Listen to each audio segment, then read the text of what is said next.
ایک دفعہ کا ذکر ہے، ایک پیپل کے درخت پر ایک چڑیا کا گھونسلہ تھا جس میں وہ اپنے 2 بچوں کے ساتھ رہتی تھی۔ چڑیا صبح صبح دانہ دنکے کی تلاش میں نکل جاتی اور سورج کی کرنیں پڑتے ہی بچوں کے لیے کھانا لے کر گھونسلے میں واپس آ جاتی۔ اس طرح ان کے دن ہنسی خوشی گزر رہے تھے کہ ایک دن اس پیپل کی دوسری شاخ پر ایک کوے نے اپنا گھونسلہ بنا لیا۔ کوا بہت شرارتی تھا۔ جب چڑیا صبح کھانا کھانے کے لیے نکلتی تو کوا اس کے بچوں کو تنگ کرتا، ان کو ڈراتا، کبھی دھمکاتا اور کبھی کھانا چھیننے کی کوشش کرتا۔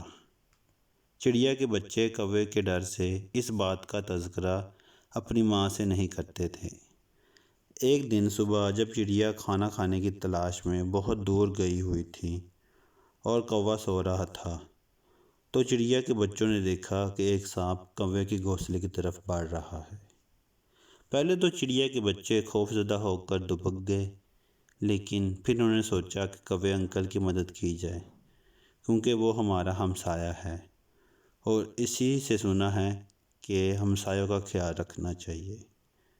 سانپ کوے کے گھونسلے کے قریب پہنچنے ہی والا تھا کہ چڑیا کا ایک بچہ جلدی سے اڑ کر دوسری شاخ پر پہنچ گیا اور کوے کو خطرے سے آگاہ کرنے کے لیے اس کو چونچ مارنے لگا۔ کوا اٹھا تو وہ سمجھا کہ چڑیا کا بچہ تنگ کرنے آیا ہے، چنانچہ وہ کائیں کائیں کرتا ہوا چڑیا کے بچے کے پیچھے لگا اور چڑیا کا بچہ اڑتا ہوا اسے اپنے گھونسلے تک لے آیا۔ اب سانپ کوے کے گھونسلے میں پہنچ چکا تھا اور گھونسلے کو خالی پا کر پیچھے مڑا۔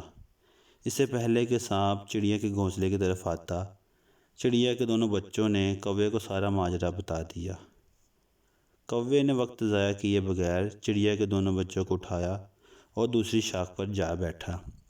اتنے میں چڑیا بھی آ گئی اور کوے نے اسے گھونسلے میں جانے سے منع کرتے ہوئے سارا واقعہ بتا دیا۔ پھر تو چڑیا نے کوے کا بہت شکریہ ادا کیا اور دوسرے درخت پر آشیانہ بنا لیا۔ کوے نے بھی چڑیا کے سامنے اقرار کر لیا کہ میں تمہارے بچوں کو بہت تنگ کرتا تھا مگر اب نہیں کروں گا، تم مجھے معاف کر دو۔ پروسن چڑیا۔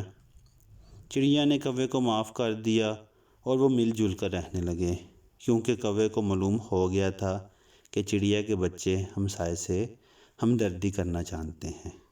تو بچوں، آج کی اس کہانی میں ہمیں یہ سبق ملتا ہے کہ ہمیں ہمسایوں کے حقوق کا خیال رکھنا چاہیے، انہیں تنگ بھی نہیں کرنا چاہیے اور جب ان کو ہماری ضرورت ہو تو ان کی مدد بھی کرنی چاہیے۔